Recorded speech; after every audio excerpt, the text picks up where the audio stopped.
Hay un preocupante aumento de casos de gripe y también de COVID. Hace rato que no lo escuchábamos. Roxy Lopresti nos va a hablar de este tema. Hola Dani, buen día nuevamente. Bueno, y es la principal causa de ausentismo escolar. Nosotros hace unas semanas atrás, si recuerdan, hablábamos de un aumento de enfermedades respiratorias y ahora lo que está predominando es la influenza y las guardias de los hospitales públicos y privados se ven un poco alteradas, ya sea tanto en niños como así también en adultos. Y vamos a analizar esto con Pablo Melonari, que él es presidente de la Sociedad Argentina de Pediatría, filial Mendoza, y también infectólogo, palabra autorizada para hablar de esto. ¿Cómo estás, Pablo? ¿Qué tal, Roxana? ¿Cómo estás? Buen día. Buen día, un gusto verte. Igualmente. Bueno, Pablo, contanos, ¿qué es lo que están observando ustedes? Bueno, la verdad que lo que estamos observando es un incremento en los casos que nosotros denominamos enfermedad tipo influenza. Se denomina así a todos aquellos cuadros que en donde el paciente tiene fiebre, tiene tos, puede tener dificultad respiratoria y puede ser causado no solamente por gripe, es decir, por influenza, sino también por otros virus, ¿no? Actualmente y en estas últimas 2 semanas, la verdad que se han incrementado significativamente los casos de esta enfermedad tipo influenza, y la llamamos así inicialmente porque hasta que se realizan todos los análisis a los pacientes y esos resultados de si son influenza o son COVID o cuál es el virus, y se carga el sistema epidemiológico, tarda. Y entonces si hoy uno ve las curvas, la verdad, hasta la semana epidemiológica 20, es decir, hasta el 20 de mayo de este año, hemos tenido 13 casos de gripe. Entonces uno dice, bueno, son poquitos casos versus 1.400 casos de COVID desde que empezamos el año hasta el momento. ¿Y cuántos fallecidos también? Bueno, respecto a COVID, hay exactamente para el 2024 hay 10 fallecidos, los cuales la mayoría son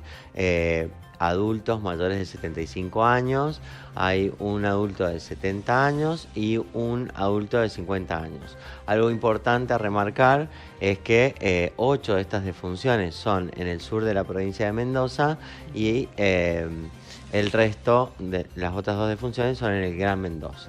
Y en el caso de COVID en los niños también nosotros estábamos mirando recién el parte epidemiológico y se veía casos de COVID en los niños.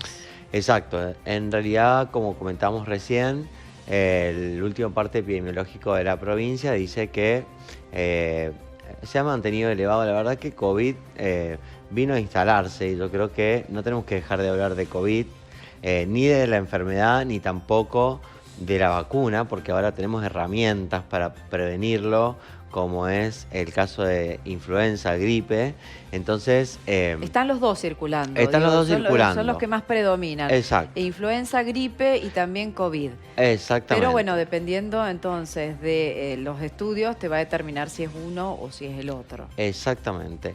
Por ahora, desde el inicio del año hasta el momento, lo que ha predominado francamente ha sido COVID, ¿no? Y si nosotros tenemos que ver por grupos de edades, digamos, quiénes son los más afectados, bueno, tenemos las personas de 30 a 39 años, los de 50 a 59 años le siguen en frecuencia, pero había un incremento muy significativo en el año en el grupo de 0 a 9 años. Y si yo me pongo a ver en porcentajes cuál es el grupo etario, si clasifico de 10 años a la población, es claramente el grupo de 0 a 9 años. Es decir, que el grupo de menor de 10 años es el 50% de los casos de COVID que llevamos acumulados, y esto habla de 2 cosas. Que realmente estamos teniendo baja tasa de cobertura de vacunación en niños pequeños, en niños menores de 10 años, sabiendo que ya la vacuna de COVID es una vacuna que debemos colocarnos anualmente, que por ahí podemos llegar a tener una forma de COVID leve o asintomático teniendo la vacuna, pero la vacuna nos va a prevenir tener una forma grave, complicada o mortal de COVID. Y más aquellos que tienen alguna enfermedad de base. Y hay que remarcar mucho también esto de 0 a 9 años, como te decía, es el 50% de los casos de COVID que nombramos en este grupo etario, de los cuales la mitad son menores de 1 año. Esto es otro llamado de atención. ¿Por qué? Porque la verdad que es una enfermedad que podemos transmitir en ese grupo etario menor de 1 año de 2 formas. Vacunando a la embarazada con la vacuna de COVID, la cual ya sabemos que la vacunación de la embarazada es segura y eficaz, y eso ayuda a que el bebé hasta los 6-8 meses no tenga COVID o no tenga una forma grave, y a partir de los 6 meses ya está indicada la vacuna de COVID en los menores. Es decir, que realmente que sea el grupo más afectado, cuando tenemos 2 estrategias de vacunación para ese grupo, sinceramente habla de que tenemos que trabajar más en la prevención de estas infecciones. Bien, y bueno, y también deseamos nosotros que la principal causa de ausentismo escolar es los casos de gripe, de influenza, y esto también se está viendo mucho.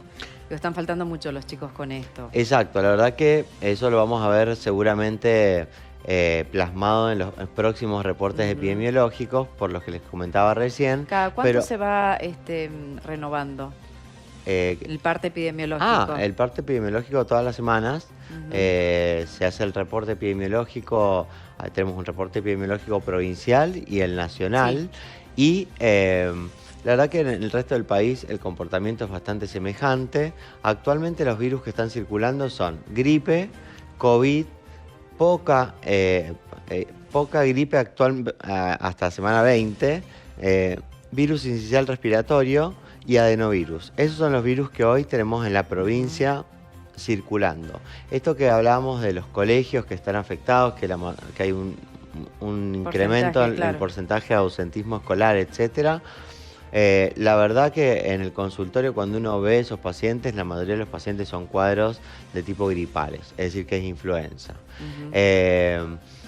Ahí las manifestaciones clínicas son fiebre. ¿Querés que veamos la plaquita? Dale, sí, vamos. Veamos la placa con respecto a la sintomatología de la gripe para que ustedes estén atentos. El cuadro clínico: dolor de cabeza, fiebre mayor de 38 grados, malestar general, dolores musculares y articulares generalizados acompañados de síntomas respiratorios tales como tos, mocos, dolor de garganta.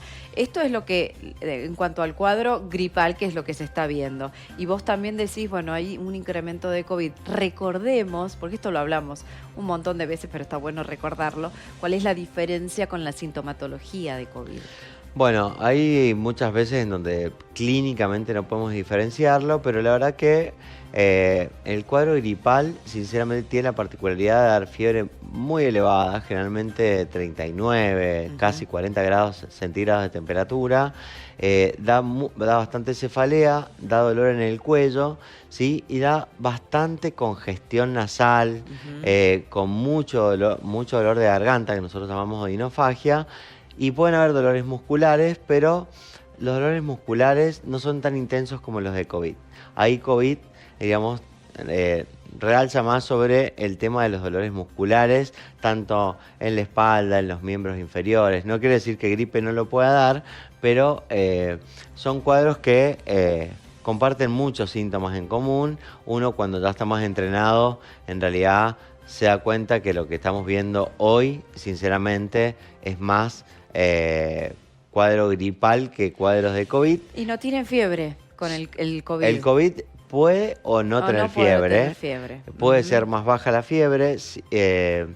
Y yo creo que lo más importante, más allá de la diferencia fina, que la verdad que a veces no la podemos hacer ni siquiera nosotros en el consultorio, y ninguno de los dos tiene tratamiento, a no ser la gripe en pacientes inmunocomprometidos donde tenemos un antiviral, o pacientes huéspedes especiales, pero en general el tratamiento es puramente de sostén. Entonces es manejar la fiebre, bajar la temperatura, dar abundante líquido, hacer reposo, evitar cambios bruscos de temperatura, calmar los dolores corporales si existen, y si la fiebre persiste más allá de 72 horas o aumenta la dificultad respiratoria o aparece quejido o rechazo del alimento, bueno, ahí sí consultar al médico, porque podría haber alguna complicación independientemente cuál sea el virus que está produciendo la infección. Bueno, Pablo, muchísimas gracias. No, muchas gracias a ustedes y que tengan muy buen día. Bueno, y recordar esto, las medidas preventivas, lavarse bien las manos cuando uno llega a la casa y la vacunación también, tanto la vacuna contra la gripe y también la vacuna contra el COVID, teniendo en cuenta que estos son los virus que están circulando hoy por hoy en la provincia y esta es una buena forma entonces de prevenir. Gracias, Pablo. Muchas gracias a ustedes.